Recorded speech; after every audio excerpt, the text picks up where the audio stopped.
ഇതെങ്ങോട്ടായി പുതിയ ഷർട്ടൊക്കെ ഇട്ട്? അയ്യോ, ഞാൻ ഇന്നലെ തേച്ച് വെച്ചതൊക്കെ എടുത്ത് ഇങ്ങനെ ഇട്ടേക്കുന്ന എന്തുവാ? സ്കൂളിലോട്ട് പോകുമ്പോ വൃത്തിയായിട്ടൊക്കെ പോകണ്ടായോടി. അതിന് കൊച്ചാപ്പനല്ലേ കൊണ്ടുപോകുന്നത്? എടി, കൊച്ചാപ്പൻ പോയി. എവിടെ? കൊച്ചാപ്പനെ രാവിലെ ഒരു മരണം ഉണ്ടായിരുന്നു. നമ്മുടെ പുന്നക്കലെ ദാവീദ് മാപ്പിള കൊച്ചാപ്പന്റെ കൂട്ടുകാഴ്ചയല്ലയോ? വടിയായി അറ്റാക്കായിരുന്നു. വെളുപ്പിനെ പോയില്ലയോ?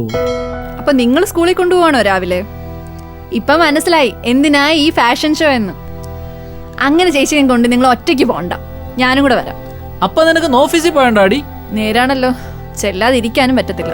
ഒരു കാര്യം ചെയ്യ്, കൊച്ചിനെയും കൂടെ വിളിച്ചോണ്ട് പോ. ഒറ്റയ്ക്ക് അങ്ങനെ പോണ്ട, ഞാൻ പറഞ്ഞോളാം ചേച്ചിയെടുത്ത്. ഈ കാശ് എവിടുന്നാ? അത് ഞാൻ രാത്രി കുറെ റബ്ബർ ഷീറ്റ് എടുത്തു കൊടുത്തായിരുന്നു. ഒരു വഴിക്ക് പോകുമ്പോൾ കയ്യിലെന്തെങ്കിലും വേണ്ടേ? തന്നിഷ്ട, എല്ലാത്തിനും തന്നിഷ്ടം. കണക്ക് വെച്ചോടി, ഞാൻ 12 ഷീറ്റ് എടുത്തിട്ടുള്ളൂ. ഓ അതെ ചേച്ചി, കുഞ്ഞിനെയും കൂടെ കൊണ്ടുപോകും. കൊച്ചാപ്പന ഇല്ലല്ലോ. അയ്യോ, അവള് റെഡി ആയിട്ടില്ല. നീ അതിനിപ്പോ എത്ര നേരം വേണം? മോളെ, മോളൂടെ ചെല്ല്, പോയി റെഡിയാവും. പോ മോളെ, ചെന്ന് റെഡിയാവും മോളെ. അനി, നീ പൈസ ഇങ്ങ് വെച്ചോ. അതെന്തിനാ? അത് ഇങ്ങ് വരുന്ന വഴി അലക്സിന്റെ കയ്യിൽ നിന്ന് ഒരുപാട് പൈസ ചെലവായേ, ഡീസലിനൊക്കെ ആയിട്ട്.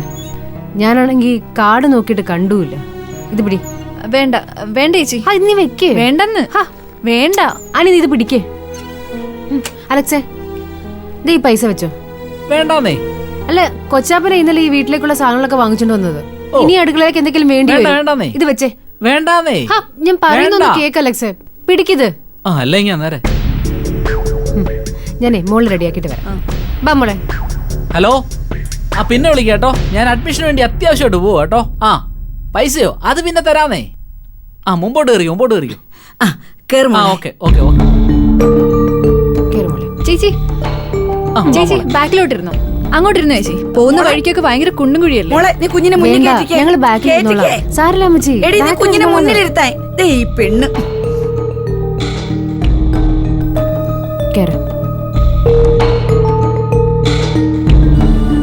ആ ടാർപ്പയും കൂടെ അങ്ങ് ഇട്ടേരെ. അല്ലെങ്കിലേ അങ്ങോട്ട് ഇറങ്ങുമ്പോ കയ്യാലപ്പുറത്ത് കുറെ തലകൾ പൊങ്ങും. നാട്ടുകാർക്കെല്ലാം അറിയാം. മോളിപ്പുറത്തോട്ട് കുഞ്ഞിനെ സൂക്ഷിച്ചോണ്ട് പോണേ. എടാ, നീ നോക്കിക്കോണേ, ഫോട്ടോ എടുക്കാൻ നിന്ന് കൊടുക്കരുത്. സൂക്ഷിച്ചു കൊണ്ടുവരണം. ചെല്ലു മോളെ, അവിടെ ചെന്നിട്ട് അവൻ കാര്യങ്ങളൊക്കെ ചെയ്തു തരാൻ പറഞ്ഞിട്ടുണ്ട്. എടി, അവള് നിന്റെ മൂത്തതല്ലേടി, നിനക്ക് കുറച്ച് അഹങ്കാരം കൂടുന്നതേ നിങ്ങളുടെ മരുമോനോ. കണ്ടില്ലേ നാട്ടുകാരെ കൊണ്ട് പറയിപ്പിക്കാൻ. അല്ലാതെ തന്നെ ചേച്ചിയെ കൊണ്ട് കഥകളാ. പറയട്ടെടി, നാട്ടുകാർ പലതും പറയും. എന്ന് വെച്ചാൽ എനിക്ക് അവത്തുകളെ കൊണ്ട് കളയാനൊന്നും പറ്റത്തില്ല, കേട്ടോടി. നമ്മൾ ഇത്രയും കാലം ചെയ്തതൊക്കെ വെള്ളത്തിൽ വരച്ച വര പോലെ ആയല്ലോ. ആനന്ദ, സുധാകർജിയോട് ഞങ്ങൾ സംസാരിച്ചായിരുന്നു. കൊടുവിൽ കുറേ ബെഗ് ചെയ്തു. ഞാനധികം ഒന്നും പറയാൻ പോയില്ല. എനിക്കറിയാം സുധാകർജിയുടെ ക്യാരക്ടർ. ആദിത്യ കൃഷ്ണനെ മാറ്റിയിട്ട് ഈ പ്രോജക്റ്റ് ചാച്ചാച്ചി ചെയ്യില്ല. കമ്പനി അത്ര ജെന്യൂനാ. സെയിം ആറ്റിറ്റ്യൂഡ് തന്നെയാണ് ആനന്ദൻ്റെ കാര്യത്തിലും. നിങ്ങളെയും മാറ്റാൻ പുള്ളി തയ്യാറല്ല.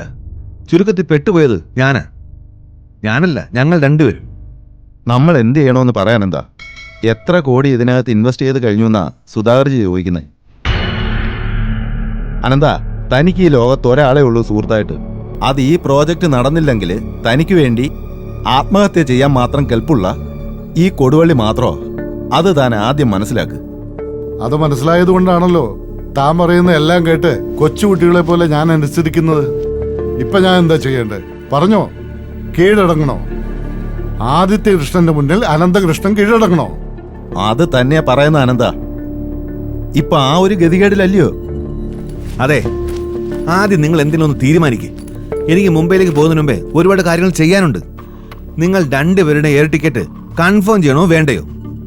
എനിക്കത് മാത്രം അറിഞ്ഞാൽ മതി. രാവിലെ 10 മണിക്കുമ്പോൾ എനിക്കത് അറിയണം. ഓക്കെ?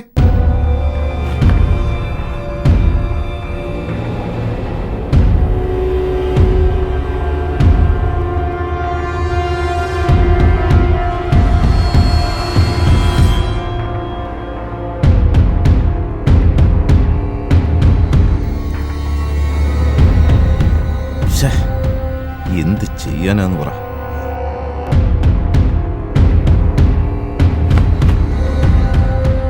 എടോ കൊടുവള്ളി, ഇനി എന്താ ഒരു പരിഹാരം? ഇയാള് സുധാകർജിയോട് സംസാരിച്ചല്ലോ, അയാൾ പറഞ്ഞത് മനസ്സിലായല്ലോ. ഇപ്പൊ വിനീഷ് പറഞ്ഞിട്ട് പോയത് മനസ്സിലായല്ലോ. പക്ഷേ തന്റെ ചേട്ടൻ വന്ന് പറഞ്ഞിട്ട് പോയത് മാത്രം തനിക്ക് മനസ്സിലായില്ല.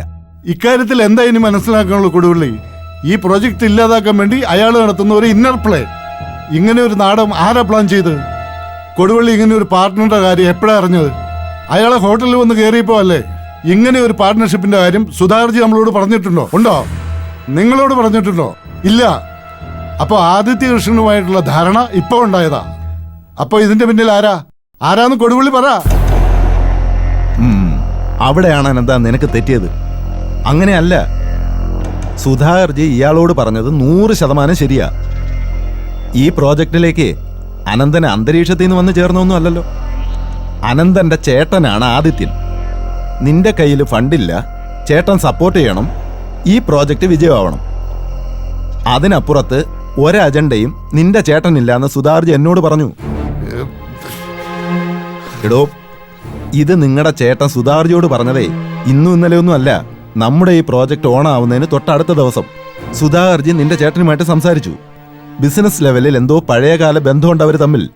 പല്ലവിമോയുടെ വിവാഹത്തിന്റെ തൊട്ട് തലേ ദിവസം ഈ സുധാകർജി തന്റെ തറവാട്ട് വീട്ടിൽ വന്നിരുന്നു. അന്നെടുത്ത തീരുമാനമായത്. എന്ത് തീരുമാനം? ഇത്രേ പറഞ്ഞോളൂ, അനിയന്റെ പ്രോജക്റ്റ് നടക്കണം, സഹോദരൻ രക്ഷപ്പെട്ട് കാണണം.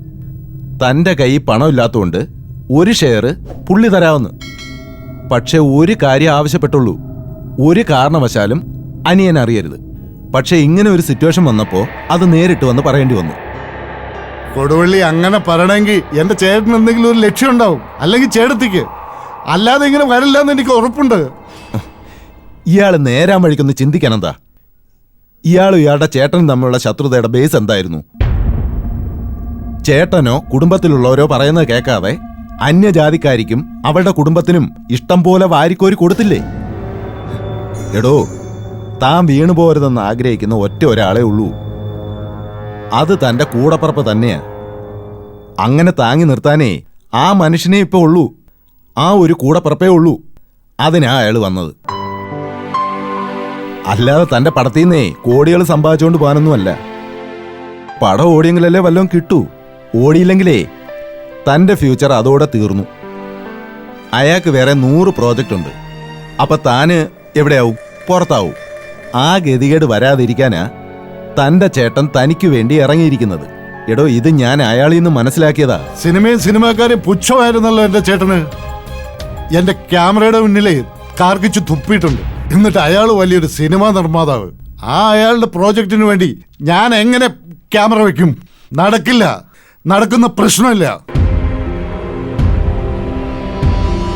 അപ്പോ മീറ്റിംഗ് അറേഞ്ച് ചെയ്യ്. ഞാൻ ഏതായാലും അങ്ങോട്ട് വരുന്നുണ്ട്. എല്ലാരും കൂടി ചേർന്ന് മീറ്റിംഗ് അറേഞ്ച് ചെയ്യ്. ഭക്ഷണം എടുത്തോ? അത് ബാങ്കിങ് പേപ്പറൊക്കെ ശരിയായാലേ നടക്കുന്നു. താഴോട്ട് വന്നില്ലേ? ചായ കുടിക്കാൻ മാനേജറെ ഞാൻ വിളിക്കാം കേട്ടോ. ചെന്നൊന്ന് വിളിക്കാം. ഓക്കെ. അവൾ ഇതുവരെ വന്നില്ലേടി? ഇല്ല, വന്നില്ല. അതെന്താ എഴുന്നേറ്റില്ലേ ഇതുവരെ? ആ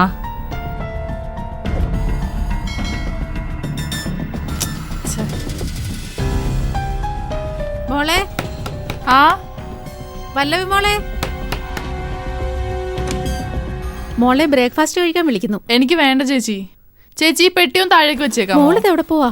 ഞാൻ എന്റെ വീട്ടിൽ പോന്നു. മോളുടെ വീട് ഇതല്ലേ? ചേച്ചി കല്യാണം കഴിച്ചതല്ലേ? എന്നിട്ട് ചേച്ചി നിൽക്കുന്ന ഹസ്ബൻഡിന്റെ വീട്ടിലാണോ ഹസ്ബൻഡ് ചേച്ചിയുടെ വീട്ടിലാണോ നിൽക്കുന്നേ? അത് മോള് ചോദിച്ചത് മനസ്സിലായി. മോള് നിൽക്കേണ്ടത് ഭർത്താവിന്റെ വീട്ടിലാ. മമ്മിയും പപ്പയും കൂടെ മോളെ പിടിച്ചു നിർത്തിയത് തെറ്റാ. അതുകൊണ്ടല്ലേ കല്യാണം കഴിഞ്ഞ് 2 ആഴ്ചക്കുള്ളില് 2 പേരും കൂടി ഇങ്ങനെ തെറ്റിപ്പിരിഞ്ഞ് 2 വീട്ടിൽ നിൽക്കേണ്ടി വന്നത്. 8 വർഷം കഴിഞ്ഞ എന്റെ ഭർത്താവും ഞാനും തെറ്റിപ്പിരിഞ്ഞ് 2 വഴിക്കായത്. ഇത് 2 ആഴ്ച പോലും ആയിട്ടില്ല. നിങ്ങൾ സെപ്പറേറ്റഡ് ആണോ? കാശില്ലേലും കുഴപ്പമാ, കാശ് കൂടിയാലും കുഴപ്പമാ. ഇവിടെ അതാ. മോള് പോകാനിറങ്ങിയതാണെങ്കിലേ പെട്ടി ഞാൻ താഴെ കൊണ്ടുവയ്ക്കാം.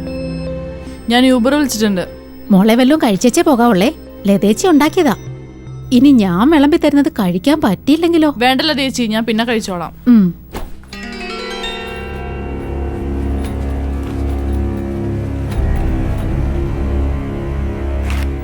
നീ ഇത് എങ്ങോട്ടല്ലേ?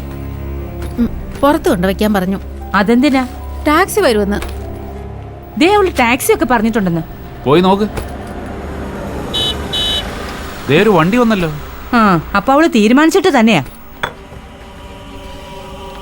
ശരി പപ്പ, കാണാം, ബൈ. മോളെ നീ എങ്ങോട്ട് പോവാ? പോകേണ്ട അടുത്ത് തന്നെയാ പോന്നെ. എടി, നീ അങ്ങോട്ട് പോയിട്ട് ഒരു കാര്യമില്ല. ഞാൻ അവനെ വിളിച്ചിട്ടുണ്ടായിരുന്നു. എന്നിട്ട് എന്തു പറഞ്ഞു? അവൻ എന്തോ യാത്രയിലാണ്, അങ്ങോട്ട് ചെല്ലണ്ടെന്ന് ആ, പറഞ്ഞു. എന്തേലും ആവട്ടെ, ഞാൻ ചെന്നേറി വീടല്ലേ, ഞാൻ അങ്ങോട്ട് തന്നെ പോവാ. അവളുടെ അഹങ്കാരം കണ്ടില്ലേ?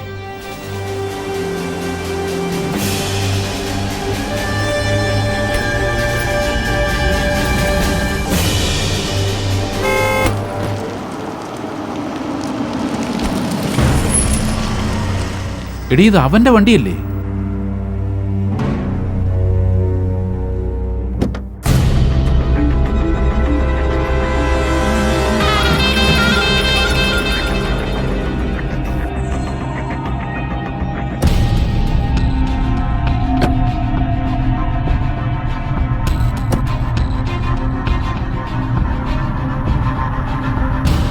പ്രശ്നം ഉണ്ടാക്കാനാണോ വന്നത്, അതോ?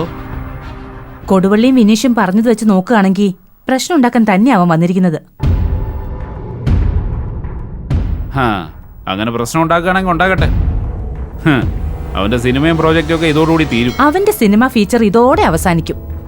സുധാകർജി എന്നോട് അങ്ങനെയാ പറഞ്ഞത്. നിങ്ങൾ ഇങ്ങ് പോരെ. സംസാരിക്കുന്നു, നിക്കടേ, അവരെന്തോ സംസാരിക്കുന്നു. അതിനാണ് മോളെ എല്ലാം കൂടി വാരിക്കെട്ടിക്കൊണ്ട് പോകുന്നത്. ആ ചിറ്റപ്പാ, ഞാനും ഋഷിയും കാരണം ആൻസി കുഞ്ഞമ്മയ്ക്കും മക്കൾക്കും ഒരു പ്രോബ്ലം ഉണ്ടാകരുത്. എനിക്ക് അത്ര ആഗ്രഹമുള്ളൂ. മോളെ, ആൻസി കുഞ്ഞമ്മ കഷ്ടപ്പെടുന്നുണ്ടെങ്കിൽ അത് അവളുടെ കയ്യിരിപ്പുണ്ടാ. മോൾക്കറിയാത്ത ഒരുപാട് കഥകളുണ്ട്. മോളുടെ അച്ഛനെയും ഈ വീടിനെയും എന്നെയും നിന്ന് അകറ്റിയത് ആരാണെന്ന് മോൾക്കറിയാമോ? അവള് ശരിയല്ല.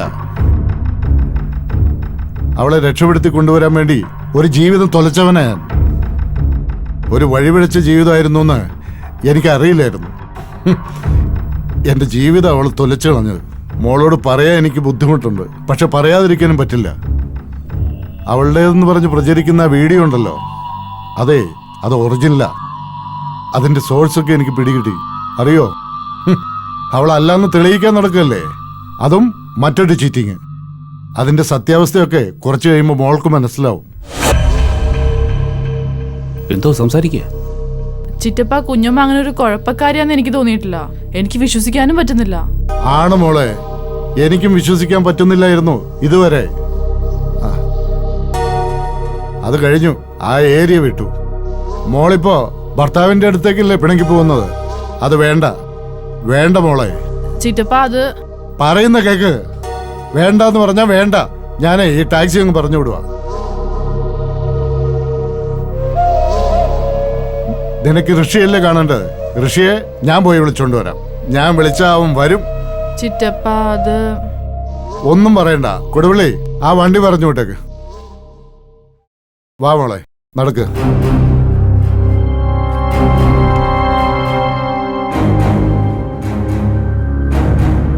എടി, അവളെ വിളിച്ചോണ്ടാവും വരുന്നുണ്ട്. ഇത് പ്രശ്നത്തിന് തന്നെയാ. മോളെ, പെട്ടിയെടുത്ത് മുകളിലേക്ക് വെക്കും. ചെല്ലേ. ലതേ, ലതേ, ലതേ, എന്തോ? കഴിക്കാൻ എന്തെങ്കിലും ഉണ്ടോ? കഴിക്കാൻ അവിടെ എടുത്തു വെച്ചിട്ടുണ്ട്. എവിടെ?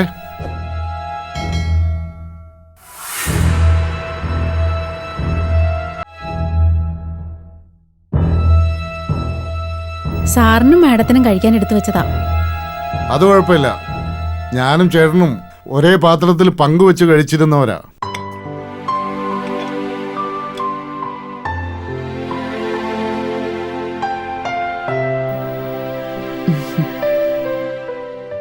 വാ ചേട്ടാ, വാ.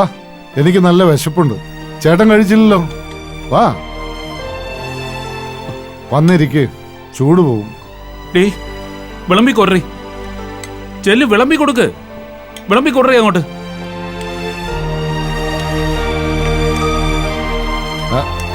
ചേട്ടന്റെ ഏറല്ലല്ലോ ഇത്, അതല്ലേ?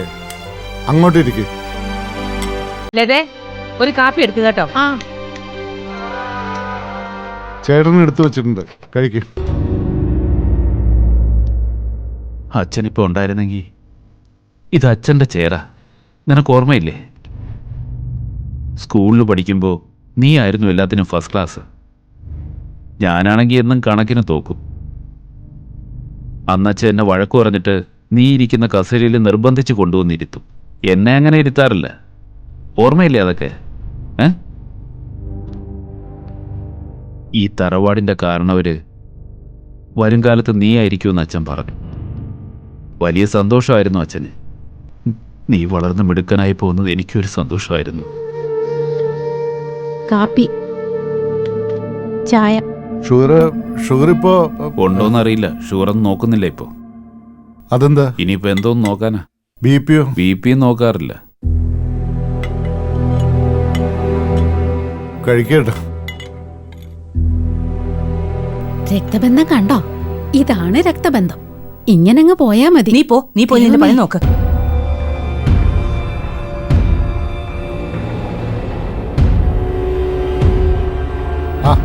മോളെ വാ മോളെ, വന്ന് കഴിക്ക്. രാവിലെ ഒന്നും കഴിക്കാതല്ലേ പോകാൻ നോക്കിയത്. മോള് വാ, നമുക്ക് ഒരുമിച്ചിരുന്ന് കഴിക്കാം. വാ ചിത്രേ, വാ ചിത്രേ, നീ കൂടെ വന്നിരിക്കേ. ഞാൻ പിന്നെ കഴിച്ചോളാം. ശരിക്കുള്ള ചിറ്റപ്പ, ഞാൻ ഒരുപാട് ആഗ്രഹിച്ചൊരു സിറ്റുവേഷൻ. ഇങ്ങനെ പപ്പയും ചിറ്റപ്പനും നമ്മളെല്ലാരും ഒരുമിച്ചൊരു വീട്ടിലിങ്ങനെ. ശരിക്കും നമ്മളൊരു കാര്യം ഒരുപാട് ആഗ്രഹിച്ചാൽ നടക്കുമല്ലേ? കല്യാണപ്പന്തലിൽ പപ്പയും ചിറ്റപ്പനും ഒരുമിച്ചുണ്ടാവണമെന്ന് ഞാൻ ഒരുപാട് ആഗ്രഹിച്ചതാ. പപ്പയും ചിറ്റപ്പനും എന്നെ ഒരുമിച്ച് അനുഗ്രഹിക്കുന്നത് ഞാൻ സ്വപ്നം കണ്ടതാ. അപ്പൊ നടന്നില്ലെങ്കിലും ഇപ്പൊ അത് നടന്നല്ലോ. താങ്ക് യു ചിറ്റപ്പ, താങ്ക് യു സോ മച്ച്. ഇപ്പോഴെങ്കിലും ചിറ്റപ്പൻ ഇങ്ങോട്ട് വരാൻ തോന്നിയല്ലോ. പപ്പയുടെ ദേഷ്യമൊക്കെ ഇപ്പോഴെങ്കിലും മാറിയല്ലോ പപ്പ. എല്ലാം മാറി മോളെ.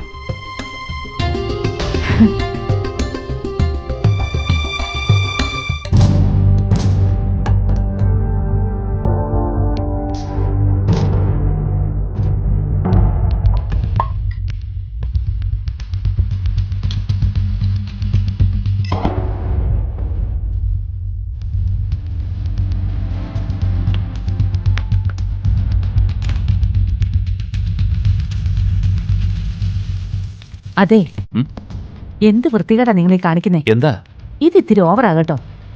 എടി, അവൻ എന്നെ പഴയ കാര്യങ്ങളൊക്കെ ഓർമ്മിപ്പിച്ചു. പാവോ അവൻ. പാവാണെങ്കിൽ നിങ്ങൾ എലി വെച്ചോണ്ട് നടക്ക. നിങ്ങൾ ഇങ്ങോട്ട് വന്നേ. വാ.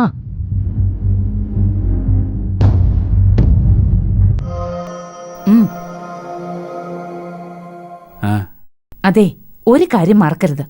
ഇവനെ ഈ ടേബിളിൽ കൊണ്ട് നിർത്തിയത് ആരുടെ മിടുക്ക? അത് നിന്റെ മിടുക്ക് തന്നെ. അപ്പൊ പിന്നെ ഞാൻ പറയുന്ന കാര്യങ്ങൾ തന്നെ ചെയ്യണം. അല്ലാതെ അവൻ ഉരുട്ടി കൊടുത്ത് കൂടെ ഇരുത്തി സന്തോഷിപ്പിക്കല്ല വേണ്ടത്. നമ്മുടെ ഔദാര്യവ ഈ വീടും ഈ സൗകര്യവും അവന് കിട്ടാൻ പോകുന്ന പ്രോജക്റ്റും എന്നുള്ള കാര്യമേ അവൻ എപ്പോഴും ഓർക്കണം. അത് നിങ്ങളും ഓർക്കണം. അല്ലാതെ ഇതുപോലെ കൈവിട്ട് കളിക്കല്ല വേണ്ടത്. എടി, അവൻ എന്റെ കൂടപ്പറപ്പല്ലേ. നിന്നെ കെട്ടിക്കൊണ്ട് വന്നിട്ട് എത്ര കാലമായി. ഞാൻ അവനെ ഇളി വെച്ചോണ്ട് നടന്നതല്ലേ. പഴയതൊക്കെ ഓർത്തു പോയതിൽ എന്താ കുഴപ്പം? ഓർക്കുന്നത് നല്ലതാ, ഓർമ്മിപ്പിക്കുന്നത് നല്ലതാ. പക്ഷെ എന്തിനാണെന്നുള്ളത് മറക്കരുത്. എടി, എന്താ വേണ്ടത് അത് പറ. നിങ്ങൾ ഇങ്ങോട്ട് വന്നേ. അതെ, അവന് സിനിമ പിടിക്കാൻ വേണ്ടി നിങ്ങൾ പ്രൊഡക്ഷൻ കമ്പനി തുടങ്ങാൻ പോവല്ലേ? 1-2 രൂപയല്ല, അറിയാലോ. ഈ ചാച്ചാജി ഫിലിംസിനെ മാറ്റി നിർത്തി ഇവന് വേണ്ടി പൈസ മുടക്കുമ്പോ അതിന്റെ മുടക്കു മുതലിന്റെ 10 ഇരട്ടിയെങ്കിലും നമുക്ക് തിരിച്ചു കിട്ടണം. എടി, അത് പടം ഓടിയാലല്ലേ കിട്ടൂ. പടം ഓടിക്കാനൊന്നും അല്ല ഈ പറയുന്നത്. ഓടിയാലും ഓടിയില്ലെങ്കിലും കുഴപ്പമൊന്നുമില്ല. നമുക്ക് കുഴപ്പമില്ലാതെ നോക്കേണ്ടത് നമ്മൾ തന്നെയാ. ഇപ്പൊ മുടക്കിയ 3.5 കോടിയുടെ മുകളിലേ ഒരു നയാ പൈസ മുടക്കാൻ ഞാൻ സമ്മതിക്കത്തില്ല. അപ്പൊ എങ്ങനെയാണ് പ്രോജക്റ്റ് കിടക്കുന്നത്? ചാച്ചാജി ഫിലിംസിനെ ഒഴിവാക്കി സ്വന്തം ബാനറിൽ സിനിമ ചെയ്യണമെന്ന് നീയല്ലേ പറഞ്ഞത്? അപ്പൊ പൈസ മുടക്കരുതെന്ന് പറഞ്ഞാൽ എങ്ങനെ? എന്റെ മനുഷ്യ, ഈ പടത്തിന്റെ ബഡ്ജറ്റ് എത്രയാ? 100-ഓ 150-ഓ? എടി, അതൊക്കെ ഷോക്ക് ബിസിനസ് നടക്കാൻ വേണ്ടി പറയുന്നതല്ലേ. ശരിക്കും 60 കോടിയേ ആവൂ. അത് സുധാർജി പറഞ്ഞതല്ലേ. ആയിക്കോട്ടെ, അത്രയെങ്കിലും കൊടുക്കണ്ടേ? അപ്പൊ ഇനി എന്താ വേണ്ടെന്ന് വെച്ചാൽ ഞാൻ പ്ലാൻ ചെയ്തിട്ടുണ്ട്. പറ എന്താ? ആദിത്യ പ്രൊഡക്ഷൻസ് എന്ന പേരിലെ അവനെ മെയിൻ പ്രൊഡ്യൂസർ ആക്കി വെച്ചിട്ട് ഒരു കമ്പനി രജിസ്റ്റർ ചെയ്യുന്നു. ഞാൻ അതിന്റെ കാര്യങ്ങളൊക്കെ മൂവ് ചെയ്തിട്ടുണ്ട്. ഇനി അവനെ കൊണ്ട് സൈൻ ചെയ്യിപ്പിച്ചാൽ മാത്രം മതി. അപ്പൊ പണോ? അവന്റെ പേരില് ബാങ്കിൽ ലോൺ പറഞ്ഞു വെച്ചിട്ടുണ്ട്. അതിന് 100 കോടി വേണമെങ്കിലും കിട്ടും. പ്രോപ്പർട്ടിയും കൊളാറ്ററും എല്ലാം കൊടുക്കണം ലോണിന്. വേണ്ട, അതിന്റെ ഒന്നും ആവശ്യമില്ല. പ്രോജക്റ്റ് കാണിച്ചാൽ മതി. ഞാനേ നമ്മുടെ ബാങ്ക് മാനേജറുമായിട്ട് ഡിസ്കസ് ചെയ്തിട്ടുണ്ട്. പടം ഓടില്ലെങ്കിൽ കൈ കൊള്ളത്തില്ല. അപ്പോ ആ പൊള്ളുന്നെങ്കിൽ അവന്റെ കൈയല്ലേ, നിങ്ങളുടെ കൈയൊന്നും അല്ലല്ലോ. എടി അത് ചീറ്റിംഗ് അല്ലേടി. ഈ കാര്യങ്ങളെ ഇവിടം വരെ കൊണ്ടെത്തിച്ചത് നേരായ വഴിയൊന്നും അല്ലല്ലോ, അതും ചീറ്റിംഗ് അല്ലേ? അപ്പൊ ഇതും അങ്ങനെയൊക്കെ തന്നെ കണ്ടാ മതി. അവനെ ഓർത്ത് നിങ്ങൾ എന്തിനാ ഇത്ര വിഷമിക്കുന്നേ? അവൻ നിങ്ങൾക്ക് ചെയ്ത കാര്യങ്ങൾ നിങ്ങൾ മറക്കരുത്. അവനെ ഇപ്പൊ ഗതികെട്ടാ ഇങ്ങോട്ട് വന്ന് കയറിയിരിക്കുന്നത്, നിങ്ങൾ അതും കൂടി ഒന്ന് ആലോചിക്കണം. ഇവിടെ വന്ന് എത്ര വെല്ലുവിളിച്ചിട്ട് പോയതാ അവനും അവന്റെ ആ പെണ്ണുപിള്ളയും. നിങ്ങൾ ഒരുപാട് ആഗ്രഹിച്ചതല്ലേ നിങ്ങളുടെ അനിയൻ തോറ്റ് നിങ്ങളുടെ കാൽക്കൽ വന്ന് വീഴണമെന്ന്? അവൻ വീണ് കിടക്കുന്നിടത്തിട്ട് ചവിട്ടുന്ന തെറ്റല്ലേ ചിത്രേ? ചവിട്ടേണ്ട അടുത്ത് ചവിട്ടി തന്നെ നിൽക്കണം, എന്നാലേ നിക്കാൻ പറ്റൂ. അവന്റെ പെണ്ണുമ്പിള്ള അവനെ ചവിട്ടിയിട്ടല്ലേ ചെറുപ്പക്കാര് പിള്ളേരുടെ കൂടെ കറങ്ങി നടന്നത്, ഇപ്പോഴും കറങ്ങി നടക്കുന്നതും. ഇനി അവനായിട്ട് അവളെ ചവിട്ടി പുറത്താക്കണം, അതും ലീഗലി. അവൻ വക്കീലിനെ വെച്ചത് പോരെങ്കിൽ നമുക്ക് നല്ലൊരു വക്കീലിനെ വെച്ചു കൊടുക്കാം. അവനതൊക്കെ ചെയ്തു വെച്ചിട്ടുണ്ടെന്നാ പറഞ്ഞത്. അതെ, അവര് കോടതിയില് വലിയ മെയിന്റനൻസ് ഒക്കെ ചോദിക്കും. അത് കൊടുക്കാതിരിക്കാനുള്ള വഴി നമ്മൾ നോക്കണം. അല്ലാതെ ഈ വീടും തറവാടും എല്ലാം കൂടി വേണമെന്ന് അവൾ ആവശ്യപ്പെട്ടാലേ വളർന്നു വരുന്ന 2 പിള്ളേരുടെ കാര്യം പറഞ്ഞ് കോടതി അതങ്ങ് സമ്മതിച്ചു കൊടുക്കും. കുട്ടികളെ എന്തായിരുന്നാലും നമുക്ക് വേണമല്ലോ. ആർക്ക് വേണമെന്ന്? എടി അവന്റെ കുഞ്ഞുങ്ങളല്ലയോടി, അതുങ്ങൾ ഇവിടെയല്ലേ വളരേണ്ടേ? ഈ വീട്ടിൽ തന്നെ ലോടി കളിക്കണ്ടേ? ഇതാ ഞാൻ എപ്പോഴും പറയുന്നത്, നിങ്ങളുടെ തല ചേറാണെന്ന്. നമ്മൾ എന്തിനാ ആ ബാധ്യത ചുമക്കുന്നത്? അവൾക്ക് പിള്ളേരെ വേണമെങ്കിൽ അവൾ ചുമന്നോളൂ. സിനിമയായിട്ട് ചുറ്റിയടിച്ച് നടക്കുന്നവന് കുടുംബം നോക്കേണ്ട കാര്യമൊന്നുമില്ല, അത് അവള് നോക്കിക്കോളൂ എല്ലാ കാര്യങ്ങളും. ചിത്ര, അവനവന്റെ പിള്ളേരെ വിട്ട് കളയൂ. നമുക്കങ്ങനെ പറയാൻ പറ്റൂ? പെങ്കൊച്ചിന് വേണമെങ്കിൽ അവൾ എടുത്തോട്ടെ, മറ്റേത് ആങ്കൊച്ചല്ലേ, അവൻ ഇവിടെ നിന്ന് പഠിക്കട്ടെ. അതിന് നിർബന്ധിക്കേണ്ട കാര്യമില്ല. എന്തായാലും ഇവിടുത്തെ ബിസിനസ്സും കാര്യങ്ങളും ഒക്കെ പല്ലവിയും മോനും കൂടെ അല്ലേ നോക്കുന്നത്. ആ അതും കൂടെ മനസ്സിൽ കണ്ടിട്ട് വേണം നീങ്ങാൻ, അതാണ് വേണ്ടത്. ചെന്ന ഡിവോഴ്സിന്റെ കാര്യത്തിന് എന്താ വേണ്ടതെന്ന് അവനോട് ചോദിക്കേ. പിന്നെ വക്കീലിനെ വല്ലതും വെക്കണമെങ്കിൽ നമുക്ക് അതും വെക്കാം. നീ ഇവിടെ വക്കീലായിട്ടിരിക്കല്ലേ? നിങ്ങൾ അങ്ങോട്ട് പോയിക്കേ.